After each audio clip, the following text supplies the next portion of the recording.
Christine, bonjour. Bonjour Marthe. Nous allons parler, si tu veux bien, de ton livre que tu vas présenter dimanche 5 juillet au Salon du Livre et qui porte sur un personnage qui s'appelle Jean Dabaye. C'est un pur livre d'histoire. Est-ce que tu peux préciser ce qui t'a lancé sur les traces de Jean Dabaye? Il y a plusieurs réponses à cette question. Jean Dabaye, je l'ai rencontré dans un livre de Frédéric Soulier. Et j'ai cru d'abord qu'il l'avait inventé.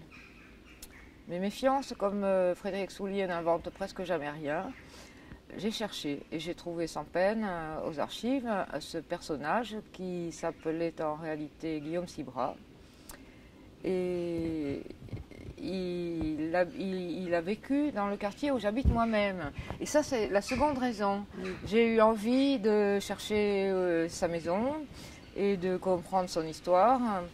Et cette histoire m'a amené à enquêter sur tout son milieu, le quartier du Rumat à l'époque où il vivait, c'est-à-dire sous le Directoire, le Consulat et la première année de l'Empire.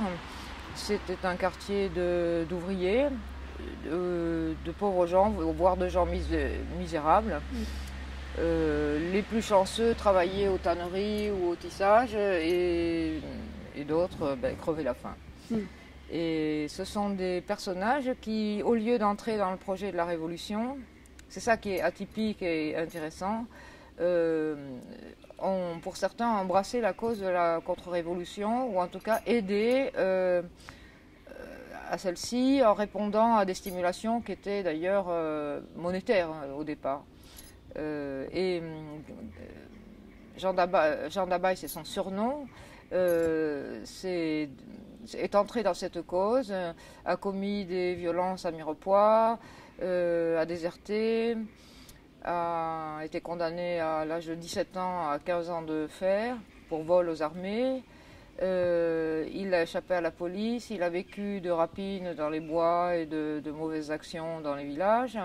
Il a recruté autour de lui une bande de jeunes déserteurs ou réfractaires. S'est nourri aux frais des familles qui étaient d'ailleurs plus ou moins complices puisque c'était leur fils.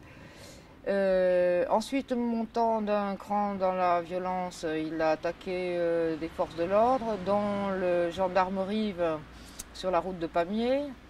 Le nouveau préfet de l'Ariège, le tout premier préfet de l'Ariège, Pierre-François Brun, s'est saisi de cette affaire qui est arrivée quelques jours après son entrée en fonction, 3 semaines après. Il a décidé de faire un exemple. Il fallait cadrer absolument une population qui avait 80% de déserteurs et de réfractaires.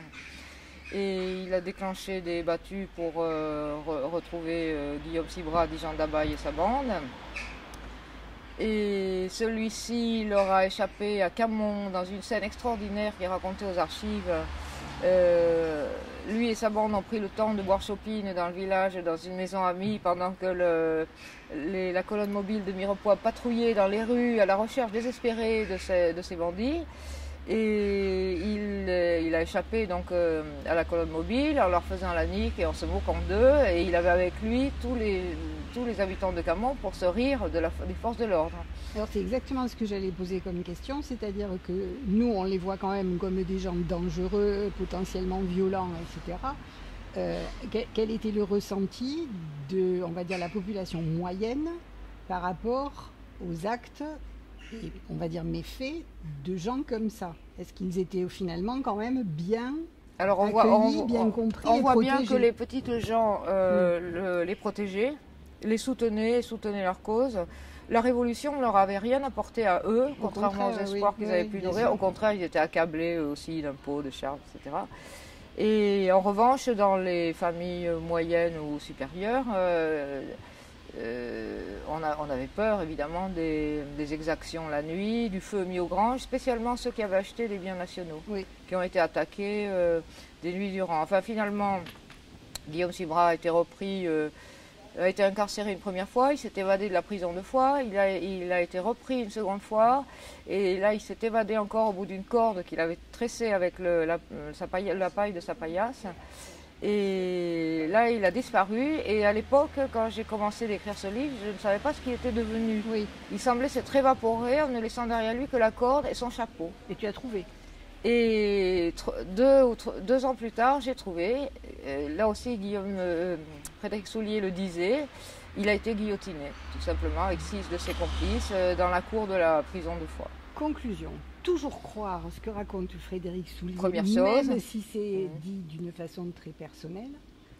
Voilà. Et après, tu n'as qu'à chercher les preuves de ce qu'il a déjà C'est à peu écrit. près ça ma démarche. Oui.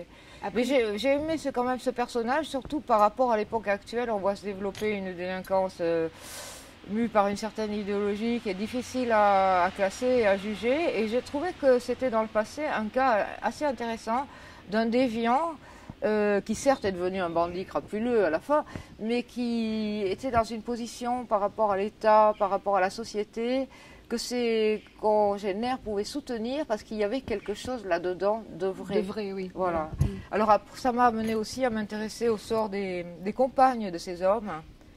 Voilà. Et ça, alors vraiment, ça a été la grande pitié. Oui. J'ai trouvé ça extraordinairement émouvant et mon idée c'était aussi de rendre hommage à cette population sur laquelle on n'a rien sauf des dates, la date des morts des enfants, la Oui. date des morts précoces, etc. Mais à partir de là, on comprend bien des choses. Est-ce que tu as un projet de nouveaux livres en train? Oh oui, Ou plusieurs. j'ai ou un gros plusieurs. livre quasiment fini sur Frédéric Frédéric Soulier. Soulier, oui. Et un autre sur un autre personnage extraordinaire du Mirepoix de la Révolution, Abraham Louis, le juif Abraham Louis. Mais c'est une autre Mais histoire. c'est une autre histoire.